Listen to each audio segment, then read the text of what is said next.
예수님께서 성전에서 말씀을 가르치는 중에 유대인 내 종교 지도자들하고 여러 가지로 논쟁이 붙게 됩니다. 그래서 계명에 대해서 특별히 이야기하시면서 오늘 본문에 보면 우리가 대계명이라고 하는 크고 첫째 되는 계명이 무엇인가 하는 것을 예수님께서 밝히신 내용이 나옵니다. 오늘 본문에 보면 28절, 서기관 중 한 사람이 그들이 변론하는 것을 듣고 예수께 잘 대답하신 줄 알고 나와 묻되 모든 계명 중에 첫째가 무엇이니까? 우리가 계명을 지키죠. 예수 믿는 사람들은 10계명이라고 있습니다. 10계명을 다 암송하시는지 모르겠습니다. 그래서 10계명이 뭔지도 모르는데 지킬 수는 없죠. 10계명이 있고 또 10계명 외에도 여러 가지 규례들이 많이 있습니다. 성경에 마땅히 하나님의 백성들이 어떻게 살아야 할 것을 가르치는 계명들이 있는데 예수님에게 그 계명 가운데 가장 큰 계명이 무엇이냐 그렇게 말씀하시니까 예수님이 이렇게 말씀하십니다. 첫째는 이것이니 이스라엘아 들으라. 주 곧 우리 하나님은 유일한 주시라. 내 마음을 다하고 목숨을 다하고 뜻을 다하고 힘을 다하여 주 너희 하나님을 사랑하라 하신 것이요. 그렇게 여기서 이제 주님께서 계명의 가장 중요한 핵심이 되는 것이 무엇인지를 우리에게 가르쳐 주신 것입니다. 그것은 주 너희 하나님을 사랑하라 하는 것입니다. 다시 말하면 하나님을 사랑하지 않는다면 다른 어떤 것도 소용이 없다는 것이죠. 종교적이거나 혹은 전통적이거나 혹은 계명에 있는 모든 그 법 조문을 따라서 다 행한다고 하더라도 하나님을 사랑하지 않는다면 그것은 아무런 소용이 없는 것을 말씀하십니다. 여러분 마음에 이것을 하나 늘 생각하시기 바랍니다. 하나님을 사랑하는 것, 그것이 바로 계명의 핵심입니다. 여러분 왜 예배하러 오셨습니까? 하나님을 사랑하기 때문에 예배하러 와야 되는 것입니다. 왜 헌금하십니까? 하나님을 사랑하기 때문에 헌금하는 것입니다. 사랑이 빠지면 예배를 해도 하나님께서 그 예배를 받지 않으시고 헌금을 해도 그 헌금을 받지 아니하실 것입니다. 우리 예물이 과부의 2렙돈 같이 500원짜리 동전 2개라 하더라도 주님을 사랑하는 마음으로 드린 것은 하나님께서는 기쁘게 받으실 것입니다. 그것을 말씀해 주셨어요. 그런데 그 앞에 한 말씀을 더 하셨어요. 첫째는 이것이니 이스라엘아 들으라. 주 곧 우리 하나님은 유일한 주시라. 그 말씀을 먼저 하셨어요. 왜 이 말씀 하셨느냐? 왜 우리가 하나님을 사랑해야 되느냐 하는 것을 설명하신 것입니다. 하나님을 왜 사랑하지 못하느냐? 하나님이 어떤 분인지를 알지 못하기 때문에 그런 것입니다. 왜 엉뚱한 것을 사랑합니까? 우리가 잘못 알기 때문에 그렇죠. 여자가 제비에게 넘어갔다. 왜 넘어갑니까? 그 제비에 대해서 속은 거죠. 그죠? 그 사람이 다정한 말로 이야기해 주니까 진짜 나를 좋아해 주고 나를 위하는 줄 알고 착각한 것이죠. 그래서 누님 제비 한 마리 키우시지요. 그 말에 속아가지고 여러분 누가 그러거든 똥 싸서 싫다 이렇게 하십시오. 예. 알면 저놈이 지금 진짜 나를 좋아하고 사랑하는 것이 아니고 하는 것이구나. 하나님을 알게 되면 하나님을 사랑하게 됩니다. 왜? 그분이 먼저 우리를 사랑하셨기 때문에. 그분만이 참 하나님이시기 때문에 그렇습니다. 예수님께서는 유대의 모든 지도자들이 참 하나님이 누군지를 알지 못한다 하는 것에 대해서 안타까운 마음을 가지셨습니다. 예루살렘 성전에 갔습니다. 장사치들이 장사를 한다고 난립니다. 물론 변명은 있습니다. 하나님께 바칠 제물을 사고 파는 것이고 또 로마의 돈이 아닌 성전에서 통용되는 성전 화폐를 바꾸는 일입니다. 그것이 필요한 것입니다. 그렇지만 예수님께서는 내 아버지 집은 만민의 기도하는 집이라고 했는데 이 만민이 유대인뿐 아니라 이방인도 와서 예배 드려야 되는 그 성전에서 그 이방인의 뜰을 장사하는 곳으로 팔아버리면 이방인들은 도대체 어디서 기도하겠느냐? 성전이 유대인들의 기도하는 집이 아니고 만민이 기도하는 집이라고 하지 않았느냐? 너희들은 진짜 중요한 것을 모르고 있구나. 그래서 장사하는 것을 성전 밖으로 더 밖으로 나가서 불편해진다 하더라도 더 본질적인 것, 하나님 앞에 유대인이든지 이방이든지 누구든지 마음이 상한 자가 와서 기도하고 하나님을 구하고 찾을 수 있게 되는 그것이 하나님 아버지 뜻이다. 우리가 왜 예배하느냐? 하나님을 사랑하기 때문에. 하나님을 사랑하려면 하나님이 어떤 분인지를 알아야 돼요. 그래서 하나님에 대해서 잘 알지 못한다. 그것이 주님의 가르침입니다. 우리가 주님을 제대로 알면 주님을 사랑하고 주님을 섬기게 되어 있습니다. 그래서 바울은 로마서에서 하나님을 안다고 하지만 하나님을 영화롭게도 하지 아니하고 하나님을 섬기지도 않는 자들이 있는데 그것은 하나님을 제대로 아는 것이 아니다. 그것이 바로 성전에서 장사를 허락한 유대인 제사장들의 행동에 대해서 주님이 책망하신 것이라고 할 수가 있습니다. 예수님의 가르침이 이처럼 유대인들에게는 좀 거북했습니다. 자기들을 책망하고 자기들을 꾸지람하는 것처럼 여기니까 예수님에게 따지기 시작했습니다. 무슨 권세로 이렇게 하느냐? 당신 누구냐? 우리는 예루살렘 성전에서 성전을 관리하는 제사장들이다. 우리는 서기관들이다. 당신은 누군데 여기서 이렇게 하느냐? 무슨 권세로 하느냐? 그러니까 11장 마지막에 예수님께서 권세, 나보고 무슨 권세로 하냐고 물었느냐? 좋다. 나도 한번 물어보자. 세례요한은 무슨 권세가 있느냐? 여러분, 세례요한은 제사장의 아들이고 제사장이 되어야 할 사람입니다.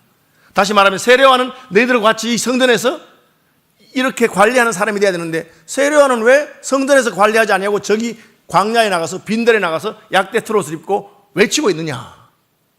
그런데 왜 백성들은 세례요한이 그렇게 외치는데 성전으로 가지 않냐고 세례요한에게 가서 그의 가르침을 받고 그의 꾸지람을 듣느냐? 왜 그렇습니까?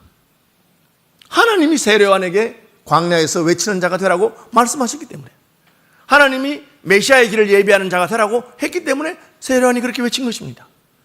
그러니까 사람들이 요한은 제사장도 아니고 뭐 누가 인정한 건 없지만 그의 가르침을 들을 때 회개하고 애통하고 그 마음에 깨달음이 왔습니다. 왜요? 하나님께서 세례요한을 불렀기 때문입니다. 그걸 다 알고 있습니다. 그리고 만약 세례요한을 인정하면 세례요한이 내 뒤에 오시는 분이 바로 이분이다 하고 예수님을 인정한 그것도 인정해야 됩니다. 인정하기 싫습니다. 대답하지 않습니다. 몰라서가 아닙니다. 여러분, 무슨 권세로 하느냐?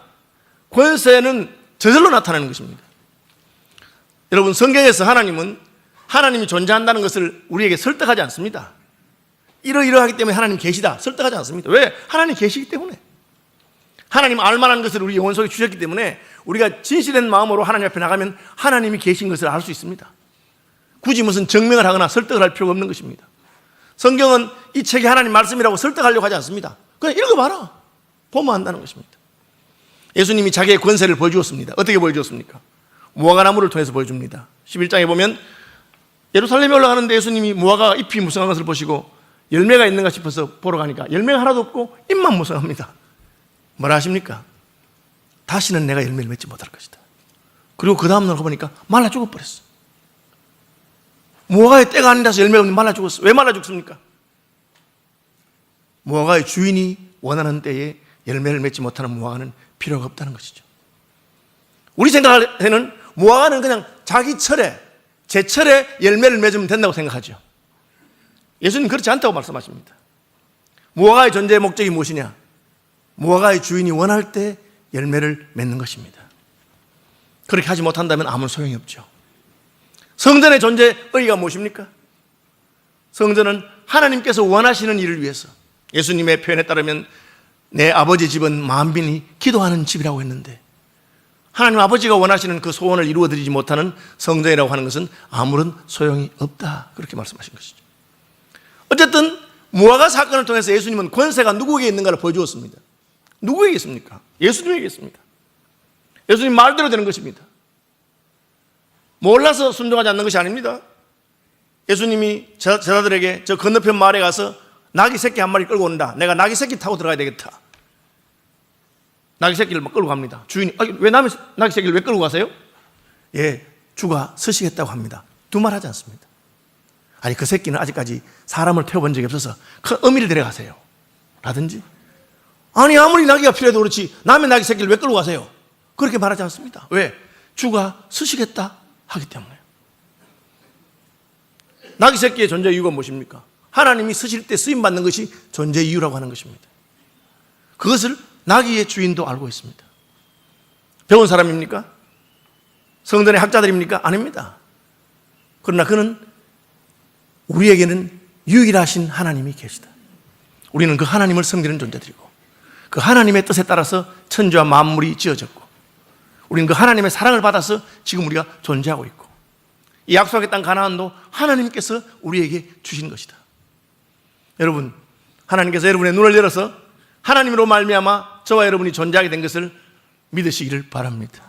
내가 숨쉬는 것, 내가 보는 태양과 공기와 모든 것이 하나님께로부터 온 것입니다. 그러므로 우리는 하나님을 섬기는 자로 살 것입니다. 그것이 계명의 핵심입니다. 오직 여호와는 유일하신 하나님이시다.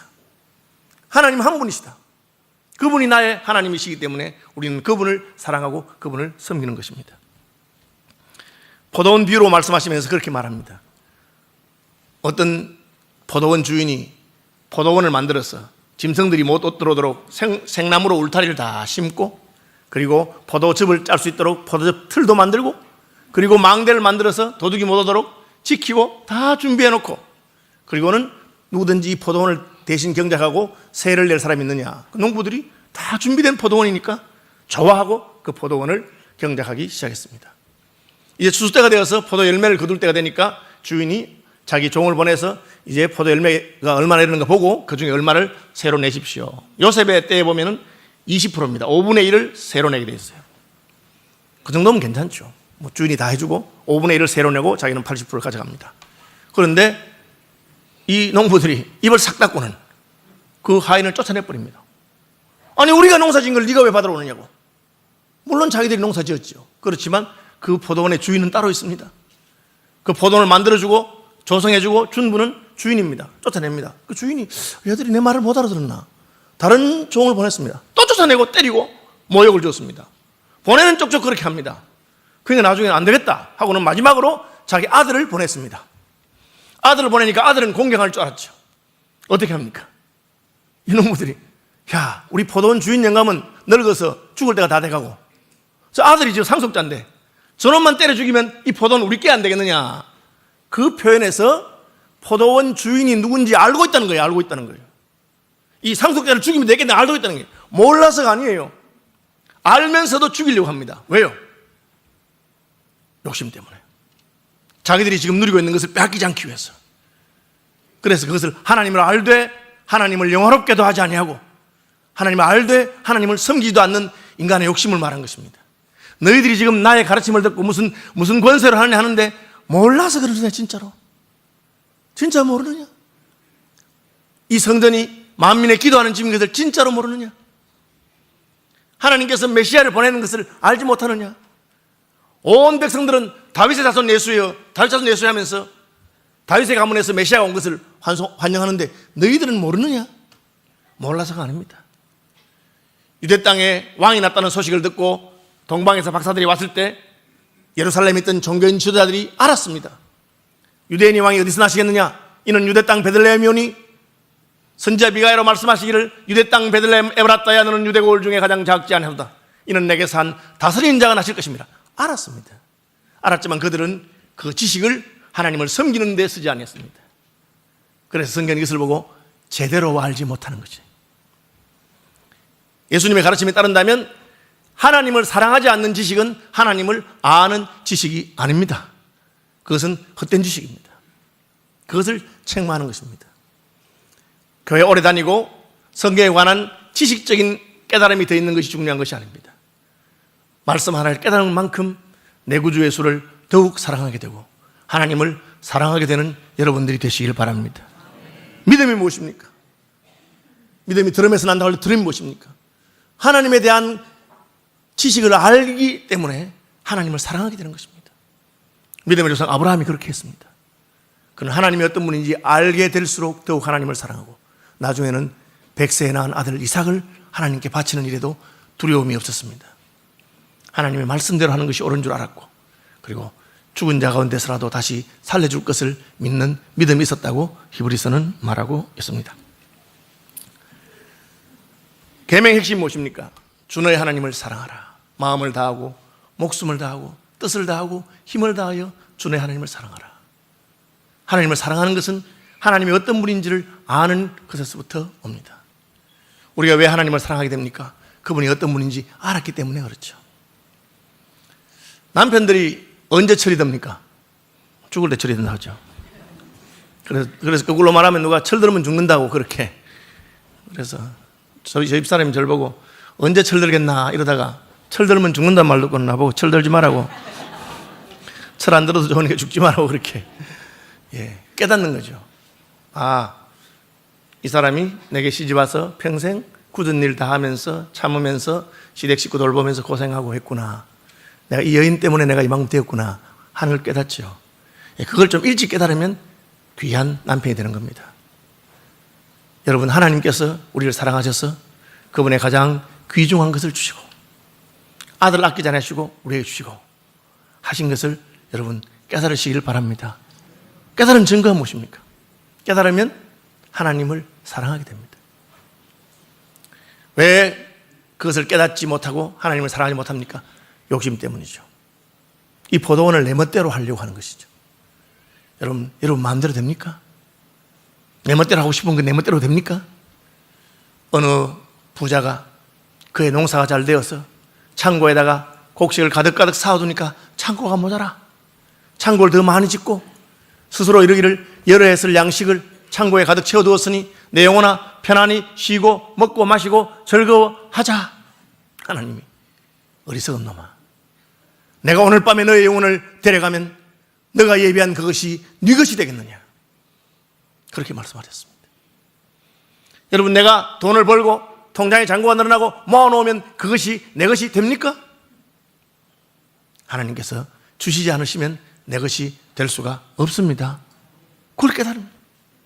그러니까 한날의 괴로움은 한날의 족하고 오늘 내게 주신 은혜를 내가 감사하면서 오늘도 아침에 일어나서 내가 눈 뜨고 하나님을 찬송하고 이 주일에도 예배하러 온 것이 하나님의 은혜인 줄 깨닫는 마음을 주시길 바랍니다. 그것을 알게 되면 어떻게 됩니까? 주님을 사랑하게 되는 것입니다. 자식들이 언제 효자가 됩니까? 자기가 나이가 들어서 자식을 낳고 키워보고 나이가 들면 그제서 비로소 우리 부모님 날 때문에 고생하셨구나, 날 사랑하셔서 이렇게 됐구나. 그러면 나이가 들면 저절로 다 효자가 돼요. 문제는 효도할 부모님이 안 계시다는 거지. 그죠? 자욕양이 친부되라. 자식이 부모에게 복양을 하고자 하니 이미 부모님은 기다리지 아니하시고 떠나셨다, 그렇게 한 것입니다. 하나님의 사랑을 깨닫는 분들이 되시길 바랍니다. 그러면 하나님을 사랑하게 되는 것이죠. 예수님께 와서 질문합니다. 뭐라고 질문합니까? 헤롯 땅과 바리새인들을 보냈어요. 여러분, 헤롯 땅과 바리새인은 완전히 상극이야. 헤롯 땅은 그야말로 로마의 권력에 빌붙어서 헤롯이 왕이 되었으니까 그 세속 권력에 아부하는 사람들입니다. 중요한 것은 현실입니다. 현실. 이 현실에 편하게 사는 거죠. 바리새인들은 현실 도피주의자들입니다. 어떻게 하든지 말씀대로 살기 위해서 거룩하게 살려고 노력하는 사람입니다. 둘이 상극인데 왜 둘이 같이 보냈습니까? 제사장들이 예수님한테 질문하면서 이 사람들에게 걸리든지 이 사람들에게 걸리든지 둘 중에 하나에 걸리라고. 무슨 질문입니까? 세금. 가이사에게, 로마 황제에게 세금을 내는 게 옳으냐? 헤롯 땅들은 당연히 내야지. 우리 현실이 그러니까. 로마의 통치와 로마의 지배와 로마의 도로와 로마의 모든 화폐와 그런 거 쓰고 있으니까 세금 내고 살아야지. 헤롯 땅 주장입니다. 세금 내면 안 돼. 바리새인들은 하나님을 섬기는 사람이 왜 세속 권력에 세금을 내느냐, 그렇게 생각합니다. 이 배우의 사상은 무엇입니까? 세금을 낸다는 것은 그의 통치를 인정한다는 것입니다. 그렇죠. 일제시대 때 우리나라 사람들은 일본 정부에 세금을 냅니다. 왜? 나라를 빼앗겼으니까. 우리는 대한 사람이지만 일본에게 나라를 빼앗겼으니까 세금 내야지. 안 내면 장사도 못하고 안 내면 뭐 아무것도 못하는 거예요. 내야 살죠. 그런데 세금 내기 싫은 사람들이 있습니다. 독립군들이죠. 우리는 이게 우리나라 아니다. 우리나라 아니다. 우리는 못 내. 그럼 어떻게 되면 쫓겨다니는 거죠. 세금 안 내고 독립운동하니까 쫓겨다닙니다. 중간에 있는 사람들은 어쩔 수 없이 먹고 살아야 되니까 세금은 내지만, 그러나 마음 한편으로는 이게 우리나라 아닌데, 우리나라는 따로 있는데, 그럼 어떻게 합니까? 따로 세금을 거두어서 독립군한테 줍니다. 이중과세를 하는 거죠. 왜? 현실을 인정하고 내가 어쩔 수 없이 일본 정부의 지배를 받으니까 그거 안 내면 내가 잡혀들어가고 안 내면 내가 그냥 곤욕을 치르니까 할 수 없이 살려고 세금 내지만, 그러나 우리나라가 와야 되는데 하고는 뒤로 독립군들에게 군자금 대준단 말이에요. 뭐 그런 사람들에 대해서 나중에 욕하지 않습니다. 그렇죠. 여러분, 유럽 교회는 국가교회입니다. 국가교회이기 때문에 나라가 종교를 정해요. 그러면 나라에서 국민들에게 세금을 거두어서 성직자들에게 월급을 줍니다. 신부나 목사에게 월급을 줘요. 그러니까 교인들이 헌금할 필요가 없어요. 왜? 세금 내기 때문에. 국가세를 냅니다. 그럼 그 세금에서 월급 주는 거예요. 물론 조금 헌금합니다. 그거는 조금 하는 거는 모아서 교회에 뭐 필요한 거, 교제하는 모임 뭐 이런 거 그런 데 쓰는 거지. 그러니까 목사는 공무원이고 신부는 공무원이에요. 그러다 종교회의를 났어요. 나라에 사는 그 목사님들, 신부님들은 그냥 뭐 월급 나라에서 받으니까 그냥 제대로 성경 가르치지도 안 하고 뭐 그냥 그 조직 유지를 위해 사는데 우리는 이건 아닌 것 같다. 하나님 한번 제대로 섬겨보자 하고 정교회 일어나니까 그 교회들은 나라에서 세금을 안 줘요. 그럼 어떻게 해요? 그럼 교인들은 나라에 세금 내지만 우리 따로 헌금 거두어서 또 교회에다가 내는 겁니다. 목사님, 우리가 헌금 거두어서 생활하는 이걸로 가지고 그냥 말씀 바로 가르쳐주세요. 그거 종교개혁이죠. 그런 일이 일어난 겁니다. 세금을 낸다고 하는 것은 누구의 통치와 누구의 권위를 인정하냐는 것입니다. 모릅니까? 다 알죠. 이스라엘 나라가 망해서 로마의 통치를 받고 로마가 왕을 세우고 로마가 총독을 보냅니다. 그러니까 세금 내는 거예요. 거기 살 수밖에 없어. 그러나 우리 마음으로 우리는 하나님의 통치를 받는다. 그럼 하나님께 세금 내는 겁니다. 그렇게 하는 것이죠. 누가 결정합니까? 자기가 결정하는 것이죠. 예수님 말합니다. 가이사의 것은 가이사에게, 하나님의 것은 하나님에게. 너희를 통치하는 분이 누구냐? 따라해라. 난 하나님께 바치고 가이사에는 안 바치고 그러면 독립운동하는 사람이 되는 겁니다. 그 땅에서는 못 살면서 그건 어떻게든지 하는 것이죠. 어쩌다 보니 나 이 땅에 살게 됐으니까 살긴 살지만 그러나 우리 마음은 하늘나라에 있다. 그럼 두 군데 다 내는 겁니다. 오늘날 교회가 그렇죠. 저는 대한민국의 자녀입니다. 그래서 제가 물건 살 때도 다 세금이 포함되어 있고 뭐 소득에 대해 세금 내도록 그렇게 법이 다 되어 있습니다. 그럼 내는 법대로 내는 겁니다. 그러나 또 우리는 하나님 나라를 생각하면서 교회에 11조도 하고 헌금하는 것입니다. 하나님 나라 세워져야 되니까. 예수님에게 올무를 딱 주려고 내라, 세금 내라 그러면 바리새인들이 저놈은 로마에 빌붙어서 있는 나쁜 놈이다. 세금 내지 마라. 헤롯 땅이 세금 안 내라 했으니까 국가에 반역한 놈이니까 잡아넣어라. 그렇게 하려고 두 사람을 보낸 거예요. 예수님 말하십니까? 내고 안 내고가 중요한 게 아니에요. 너희 마음에 누가 너희를 통치하는 분이냐? 그것이 가이사의 것이냐? 하나님의 것이냐? 동전 한 가져봐라. 데나리온에 가이사의 얼굴이 그려져 있구나. 너희가 그 로마의 화폐를 가지고 로마에서 경제생활을 하면 로마의 세금을 내야지. 그러나 너희가 하나님의 나라에서 백성으로 살고 있으면 하나님 나라의 세금 내어라. 그렇게 말씀하신 것과 같은 것입니다. 그러니까 기가 막히게 대답하신 거예요. 지혜롭게 대답하신 것입니다. 무엇 때문입니까? 그 본질을 말씀하신 것입니다.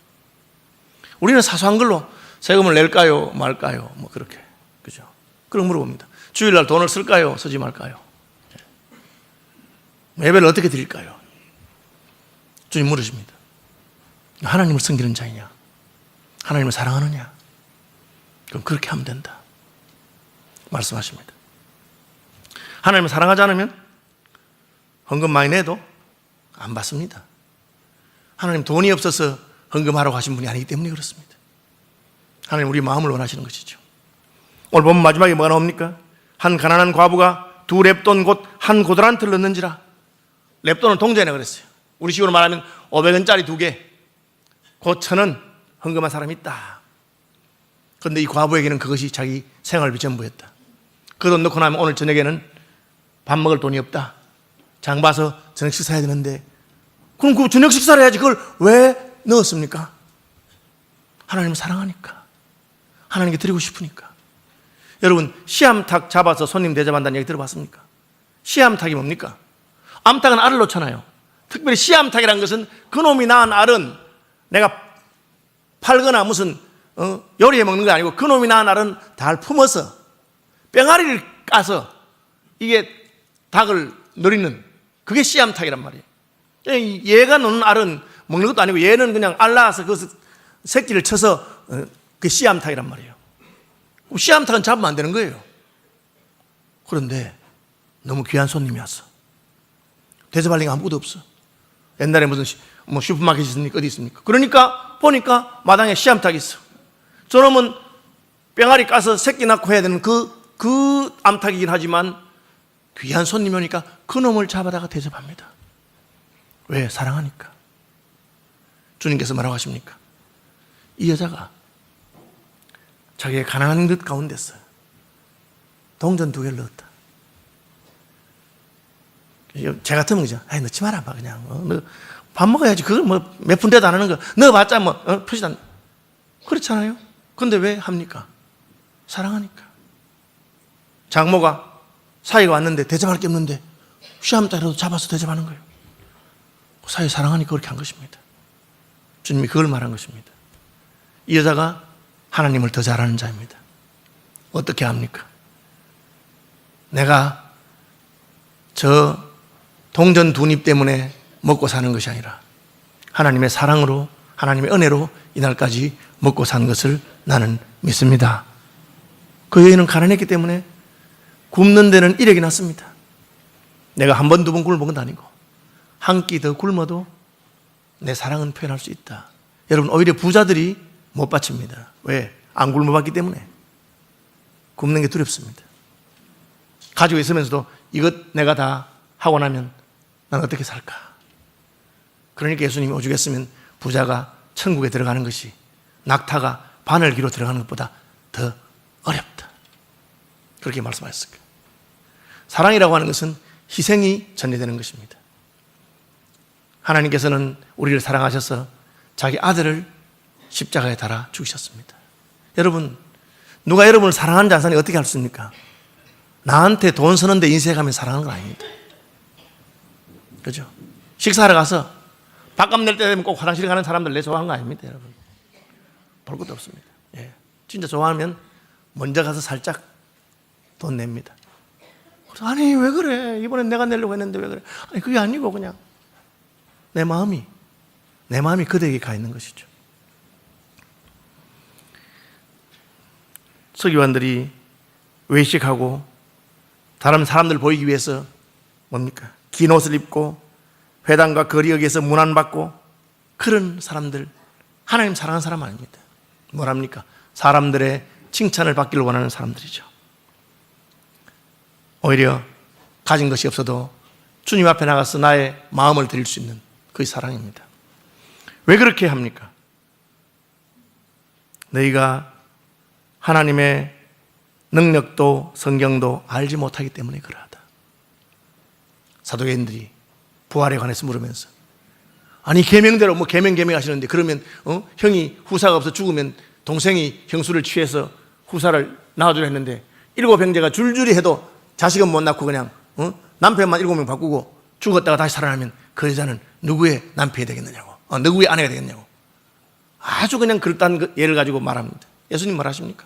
너희가 하나님의 능력도 성경도 모르는구나. 어떻게 죽고 나서 부활했을 때가 여기와 같다고 생각하느냐. 여러분, 다릅니다. 제가 지난주에 말한 것처럼 대통령이 무슨 짜장면 먹는 자리인 줄로 착각해서는 안 됩니다. 하나님의 능력과 권능이 완전히 다릅니다. 그러니까 우리 이 땅에서 2랩돈밖에 없는 과부가 그것을 하나님께 드리면서 하나님의 사랑을 표현합니다. 저 미친 여자 아닙니까? 그 헌금만 하면 죽습니다. 지금 굶을 것인데도. 왜? 하나님의 사랑과 그분의 능력을 알기 때문에, 그분의 사랑을 알기 때문에. 여러분, 예수 믿은 세월만큼 주님의 나라와 그의 의에 대해서 더 깨닫는 분들이 되시기를 바랍니다.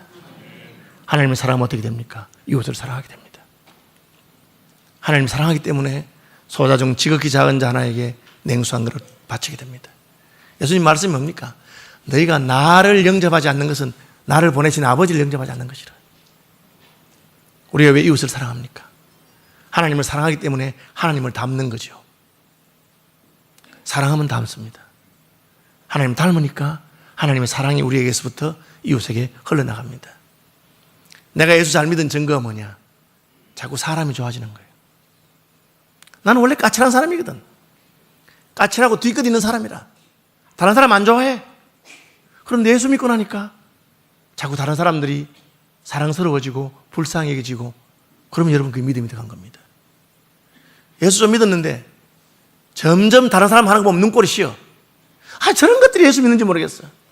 점점 보면 그냥 내 눈만 높아져서 요즘 장로들은 왜 그런지 모르겠어. 나중에는 요새 목사들은 왜 저렇게밖에 안 돼? 여러분, 그거 믿음 좋아진 거 아닙니다, 여러분. 믿음이 좋아지면 긍휼히 여기는 마음이 생깁니다. 다른 사람 볼 때 사랑하는 마음이 생깁니다. 그것이 하나님을 사랑해서 하나님을 닮았기 때문에 그래 되는 것입니다. 내 구주 예수를 더욱 사랑하는 저와 여러분 되시기를 축복합니다.